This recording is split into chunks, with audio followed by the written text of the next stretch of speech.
சென்னை கோடம்பாக்கத்தில் உள்ள பர்னிச்சர் கடையில் தீ விபத்து ஏற்பட்டுள்ளது. சம்பவ இடத்தில் இருக்கும் நமது செய்தியாளர் சுப்பிரமணியனிடம் அது குறித்த தகவல்களை கேட்கலாம். சுப்பிரமணியன், இந்த தீ விபத்து கோடம்பாக்கத்தில் குறிப்பா எந்த இடத்துல நடந்திருக்கு? தீ விபத்துக்கு என்ன காரணம்? கோடம்பாக்கம் டாக்டர் அம்பேத்கர் சாலையில் இருக்கக்கூடிய காமராஜர் காலனி 3வது தெருவில் தனியார் மரக்கடையில் தற்போது தீ விபத்து ஏற்பட்டிருக்கிறது. அதாவது இன்று காலை அந்த கடையில் இருந்து கரும்புகை வெளியேறியிருக்கிறது. அது மட்டுமல்லாமல் புகை கீழ்தளத்தில் இருந்து 2வது தளம் வரை மேலே வரைக்கும் சென்றிருக்கிறது. அங்கு இருக்கக்கூடிய தண்ணீர் தொட்டிகள் முழுவதுமாக கருகியது. தண்ணீர் வெளியே வந்துவிட்டவுடன் தான் இப்பகுதியில் இருக்க மக்களுக்கு அது தீ விபத்து என்பது தெரிய வந்தது. உடனடியாக தீயணைப்பு கட்டுப்பாட்டு அறைக்கு தகவல் தெரிவிக்கப்பட்டது. கிண்டி, சைதாப்பேட்டை, டி-நகர் இந்த பகுதியில் இருந்து 3 தீயணைப்பு வண்டிகள் சம்பவ இடத்திற்கு விரைந்து வந்து தீயை அணைக்கும் போராட்டத்தில் ஈடுபட்டுக் கொண்டிருக்கிறார்கள்.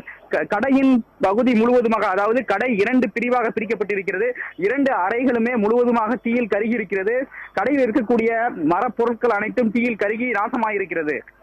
சுப்பிரமணியன், இந்த தீ விபத்தால மனிதர்கள் யாருக்கேனும் தீங்கு ஏற்பட்டிருக்கா? மணிமாறன், இந்த தீ விபத்து காரணமாக அந்த பகுதியில் இருக்கக்கூடிய மக்களுக்கு எந்த பாதிப்பும் ஏற்படவில்லை. தீ விபத்தில் யாருக்கும் காயம் ஏற்படவில்லை என்று தீயணைப்பு வீரர்கள் தரப்பில் தெரிவிக்கப்பட்டிருக்கிறது. இன்று காலை மின்கசிவு காரணமாகத்தான் இந்த தீ விபத்து ஏற்பட்டிருப்பதாக நேரில் பார்த்தவர்கள் தெரிவித்திருக்கிறார்கள்.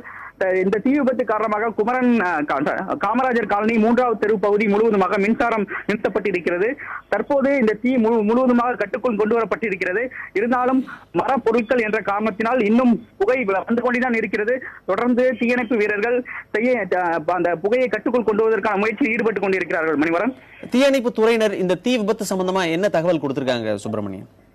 முதல் கட்டமாக தீயை கட்டுக்குள் கொண்டு வரும் முயற்சியில் நாங்கள் ஈடுபட்டுக் கொண்டிருக்கிறோம். அதன் பிறகுதான் தீ விபத்திற்கான முழுமையான காரணம் குறித்து சொல்ல முடியும். அது மட்டுமல்லாமல் இந்த தீ விபத்து குறித்து முதல் கட்டமாக அசோக் நகர் போலீசார் விசாரணை நடத்தி வருகிறார்கள். ஏனென்றால் இந்த தீ விபத்திற்கான காரணம் குறித்து அவர்கள் தான் வழக்கு பதிவு செய்து விசாரணை நடத்த இருக்கிறார்கள். அது மட்டுமல்லாமல் கடந்த சில நாட்களுக்கு முன்பு இதே போல இந்த தெரு காமராஜர் அம்பேத்கர் சாலையில் இன்னொரு தீ விபத்து நிகழ்ந்தது. மின்கசிவு காரணமாக சாலையில் இருக்கக்கூடிய மின் கம்பங்களில் தீ விபத்து ஏற்பட்டது.